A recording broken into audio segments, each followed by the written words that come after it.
Now we're going to take a look at the complex system. There's some things that are definitely familiar to us here from the past. First off, a complex number. Complex number is a plus bi, and we'll look at some of these different ones. I've got several up here. 4 plus I, negative 7i, negative 2 plus 5i, negative 1 plus I. We've seen those before back in algebra. So nothing new on that part. It's still that same complex number, the real plus or minus the imaginary. Okay? What is new to us is going to be looking at a graph of a complex number, or excuse me, a plot of a complex number, okay? As well as this absolute value piece. Right? Now, this absolute value piece, look at this guy right here. That looks like Pythagorean theorem. It's the same old Pythagorean theorem, this time in terms of A's and B's. Okay? So, just to kind of give you a visual of this piece here. All right? If I had some point out here, and we're saying this is B units and this is A units, so the X component and the Y component, Pythagorean theorem would give me C. Okay? Now if I work Pythagorean theorem with A and B, that would actually be the square root of A squared plus B squared. That Pythagorean theorem, that's where this is coming from. The idea of the absolute value. Okay? The absolute value, its basic definition is the distance from 0. Okay? So in a number line, for example, the absolute value of negative 4 was 4 because negative 4 is actually 4 units from 0. Okay? Everybody always thought, we always take the positive case, but that's because we're referring to distance, how far you are away. So when I am in this two-dimensional plane here, the distance from 0 is the hypotenuse, the absolute value. It's that distance from the origin. There's where that's coming from. The plot. The plot's actually not too bad. It looks different because we're not used to plotting a complex number. But what I want to remember is the I-axis takes the place of the Y-axis. So let's get this guy here. Negative 2 plus 5i. That means negative 2 is the X component. 5 is the Y component, or in this case, the I component. So I'm going to go negative 2 on the X and 5 on the I. So about right here. Second quadrant point, X negative, I positive. So I went left 2, up 5. Think of it as X, Y. I know it's really not a Y, but sometimes if you can relate it back to that rectangular piece, it does help you. Negative 7i. Well, this guy here doesn't have anything out front, so that means 0 is the X value. I could also write it as 0 minus 7i. That would be correct. We typically leave the zeros off, but there's nothing wrong with having them there either. Okay, so take that off. Negative 7 means in that Y or I direction, I'm going down 7. So I'll go right here. 4 plus I.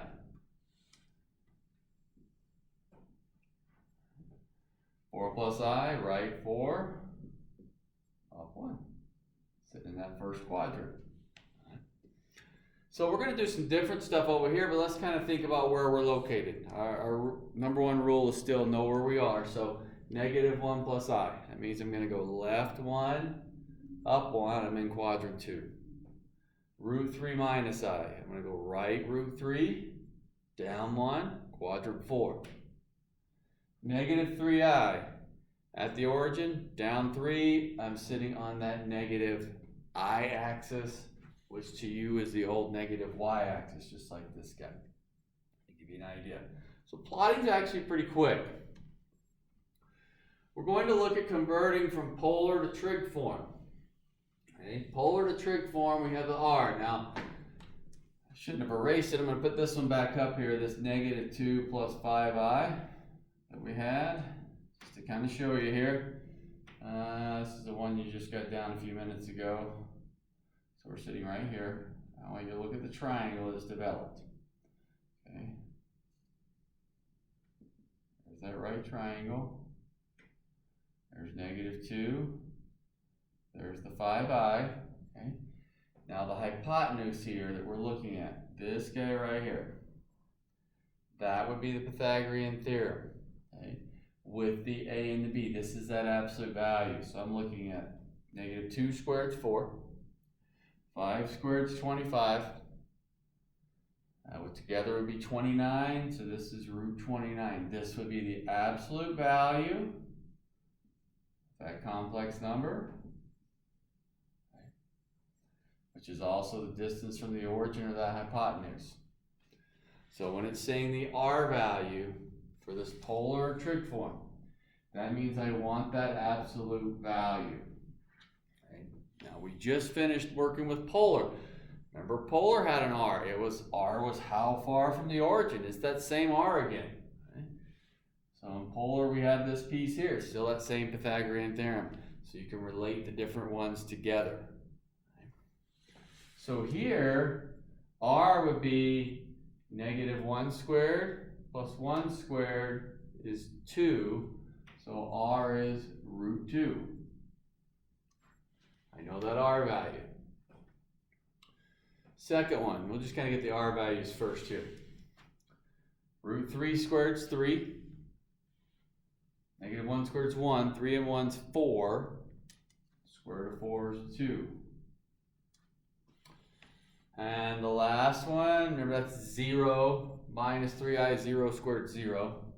Minus 3 squared is 9. Square root is 3. There's that r value. So again, we're just finding that r value. If a picture would help you, we'll go back to that first one up there. Here's a picture. I'm going to go negative 1, 1 is right here. There's negative 1, there's 1. That's going to make that root 2 when I do the Pythagorean theorem. That's what we're working with there. The angle. So when I write a polar or trig form, I'm going to have cosine of something plus I sine of something in each case.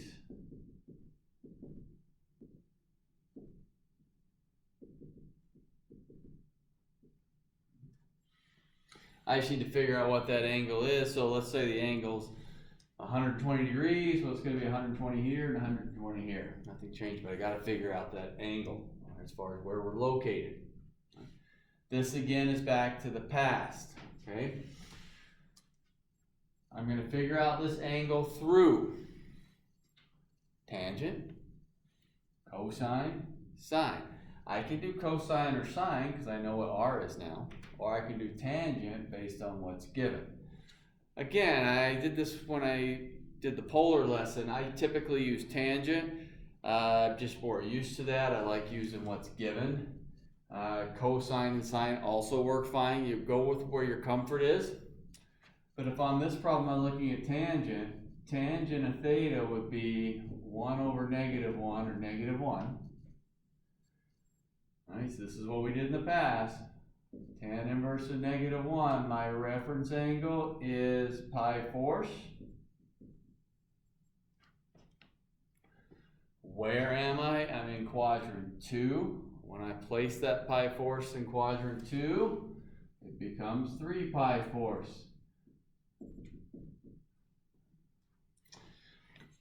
There's my angle value. So I'm saying I'm out root 2 units in the 3 pi force direction. This relates directly back to polar. Now, I wrote up here polar trig form. It really just depends on the author or the teacher.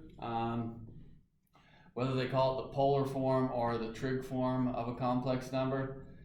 They're both referring to the same thing. Trig's just referring, hey, we have an r value, radius of the circle, and an angle. Well, that's what you have for polar coordinates too, would have been r theta. So kind of what I've seen a lot of times is some authors will call it trig form if they haven't covered polar yet, but if their text covers polar first, they'll call it polar form. It means the same thing, all right, as far as what we're looking for. We need r's and thetas, the idea. Our second one. I'm in the fourth quadrant. Down. So I need to remember, fourth quadrant. Here we go. Tangent theta. Negative 1 over root 3.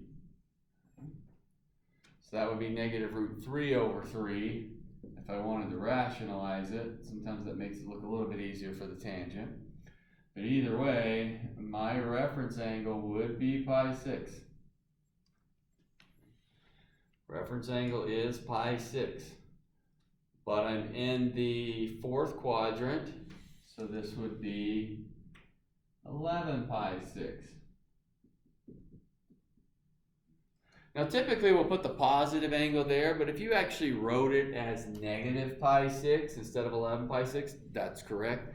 There's nothing wrong with that. You're just representing that same angle a different way. Our last one, negative 3i. Always think about where you are.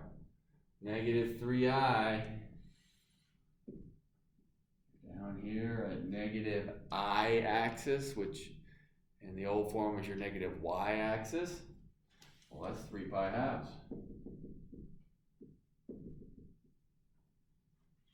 To give me that trig form.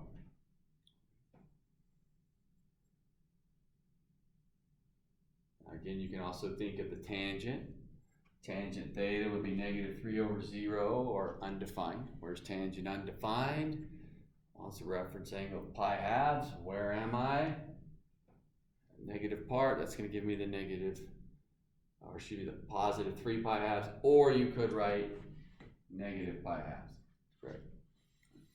So when we're looking at these, finding that r and theta, given that we've done polar already, that should look pretty familiar. It's a little bit of work, but it should look a little bit familiar.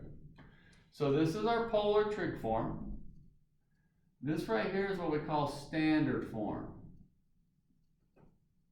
And standard form of a complex number is what you originally learned anyway.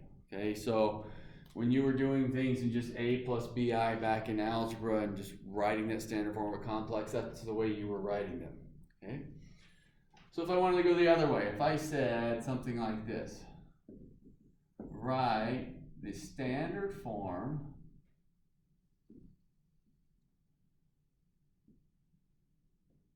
of, let's go a degree this time. 3 cosine of 210 degrees plus I sine of 210 degrees. So this would be that polar or trig form we're referring to. If I wanted the standard form, it means I want to go back to just the a plus bi. Well, this means I just work it out. So I can work this piece out. I would have 3 cosine of 210 degrees, cosine of 210 would be negative root 3 over 2 plus I. The sine of 210 is negative 1/2. Those are some of our old values. A reference angle 30 degrees there. Then just distribute my 3. So here's my standard form. Negative 3 root 3 over 2 minus 3/2 I. Here's my standard form. Distributing that 3 through. So I can go back from trig, polar to standard. If it's not a value I would know, let's say it's 57 degrees, well then I can use my calculator to find the cosine of 57 degrees, sine of 57, then distribute that 3. Okay, now let's look at a couple of operations in this polar trig form. Okay, we're first going to take a look at doing a product and a quotient. So multiply and divide in polar trig form. So I've got some examples up here. You can see our polar trig form. I have an r value, angle, r value, angle throughout. Multiplication and division. And so our rules for multiplication will be, if I'm going to multiply 2 of them that are in trig form, then I'm going to multiply the r values, add the angles. If I'm going to divide, I'm going to divide the r values, subtract the angle. Okay. So multiply r, add angles, divide r, subtract angles. So number 1 here. If I wanted to do z1 times z2, I'm going to multiply the 12 and the 8. So 12 times 8 is 96, and then I'm going to add the angles. Cosine 135 and 15 is 150. So there is my product. I multiplied the r's, 12 times 8 is 96. And I added the angles, 135 and 15 is 150. Division. Z1 divided by Z2. I'm going to divide the R values. 12 over 8. Subtract the angles. 135 minus 15 is 120. So I'd have cosine 120 plus I sine 120. Now that would be, in both cases, the polar or trig form of the answer. Okay? Now, if we're asked to write the answer in standard form, well, that just means I need to work it out. Okay, so if I ask for the answer in polar or trig form, I'm done, with the exception of the fact, 12/8 here. Guess we can go through and reduce that to 3/2, but that would be that finalized polar or trig form. If I want standard form, let's take a look at what it would be. So, correct answer, polar trig. Standard, we're going to work it out. We're going to have 96 times. All right, cosine of 150 would be -√3/2 plus I times the sine of 150 would be 1/2. And then I can distribute that 96. So I'd have -48√3 plus 48i. There's my standard form, that complex number. Quotient, if I multiply this out to get standard form. And remember, it just kind of depends. Are you asked for standard form or are you asked for polar or trig? Cosine of 120, -1/2. I sine of 120 is √3/2. I'll distribute that R value of 3/2 out. So that would give me -3/4 plus 3√3/4i. There's my standard form on that one. All right, let's look at the second one. I'm first going to write out the product and the quotient first, and then we'll go back and deal with that standard form. So my product, Z1, Z2. All right, so once again, I multiply the R values. 3 times 5, 15. I add the angles. 20 and 100s, 120 degrees. Plus I sine 120 degrees. There's my polar trig answer for the product. Quotient, Z1 over Z2. 3 divided by 5. Cosine, 20 minus 100 is -80 degrees. Plus I sine -80 degrees. Now, a couple things about these two answers. Number one, hey, looks great. Nothing wrong with 15 cosine 120. Number two, the division. Typically, we don't see negative angles in the answer. I want you to understand it is absolutely correct. There's nothing wrong with that negative one. But a lot of time, if you're checking answers somewhere, they'll typically have the positive one. And if that's the case, remember, we could also write this as 280 degrees.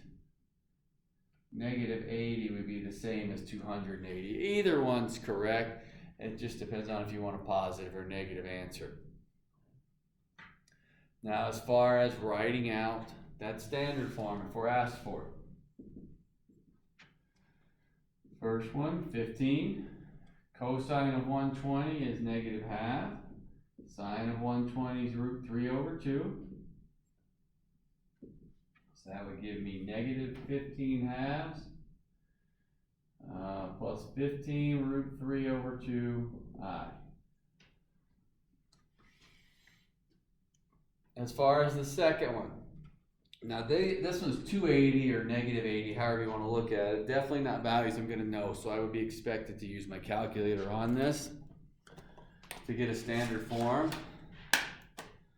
So I'm just going to say on my calculator, 3/5 times the cosine of 280,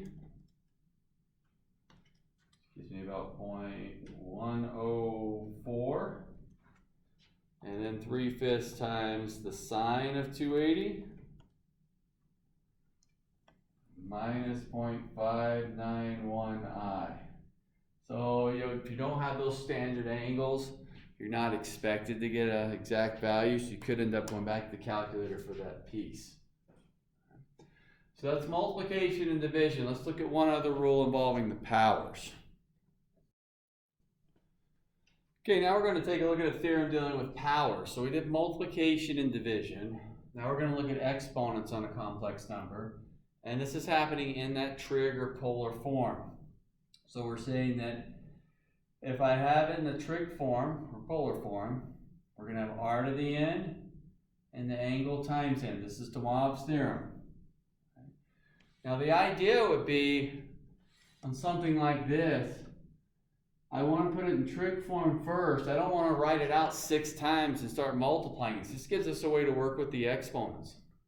So again, I need that trig form. So the first thing I want to do is take -1 plus I root 3 and convert it to a trig form. So that would be an r value of 2. And then we would have, we're going to go left 1, up 3. We're in quadrant 2. So we would have the cosine of 2 pi thirds plus I sine 2 pi thirds.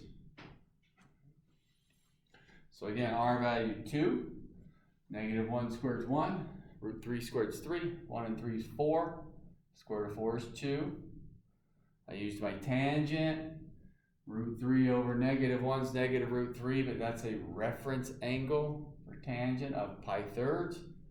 Into that second quadrant is 2 pi thirds. Those things we've done before. Now here comes my de Moivre's theorem dealing with the power.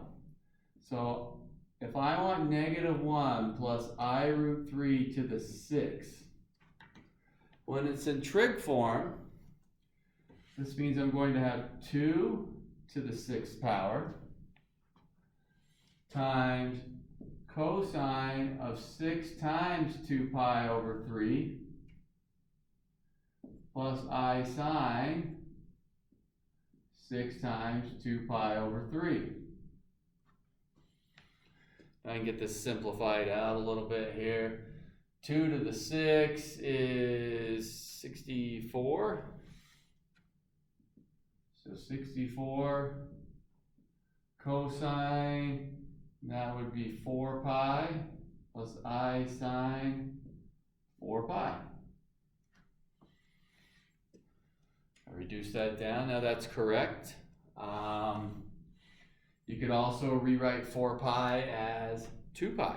That's the same basis, 2 pi or 0. If you reduce the angle down, that's fine. Either way is correct. If you're asked for standard form, so this is the trig polar answer. If you're asked for that, fine, we're done. If you want the standard form, then we multiply it out. 64 cosine of 4 pi is 1. Sine of 4 pi is 0. So that would just be 64 in this case for that standard form. Let's look at our second one here. I'm not worried about the fourth. I'm worried about the fact that 2 minus 2i is not in that trig polar form. So I need to get that first. Square them.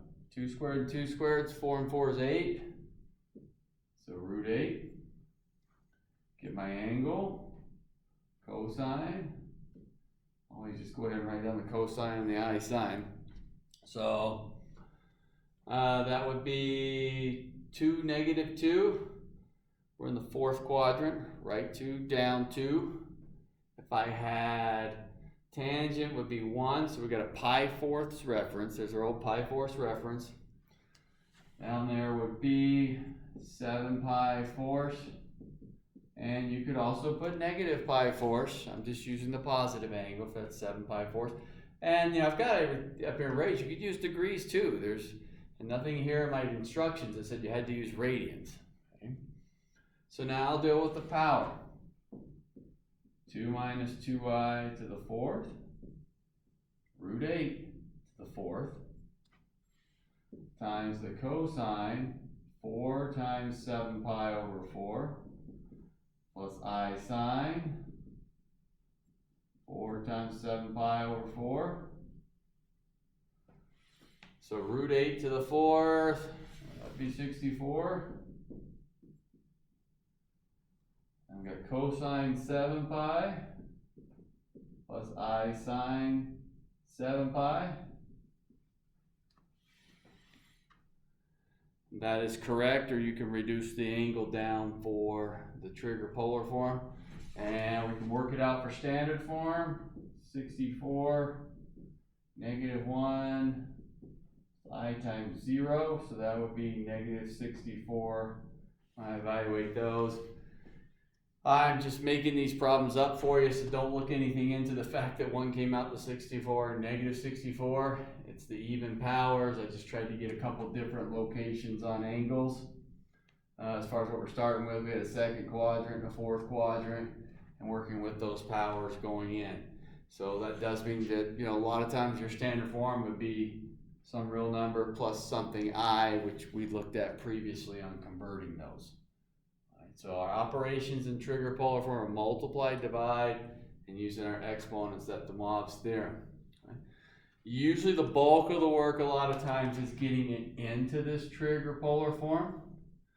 Right? But the nice thing is we did that same process in the polar system, now again in the complex system. Nothing new in those pieces, and we've done Pythagorean theorem tons of times. Alright, so getting this guy here through Pythagorean theorem, we're pretty used to that. The angles, we find our reference angle and place it. I know sometimes we're get a little slow at that. We're getting better with it, but we still have got something that we've done before to get those pieces. So I need this trig form, then I can deal with the exponents for that.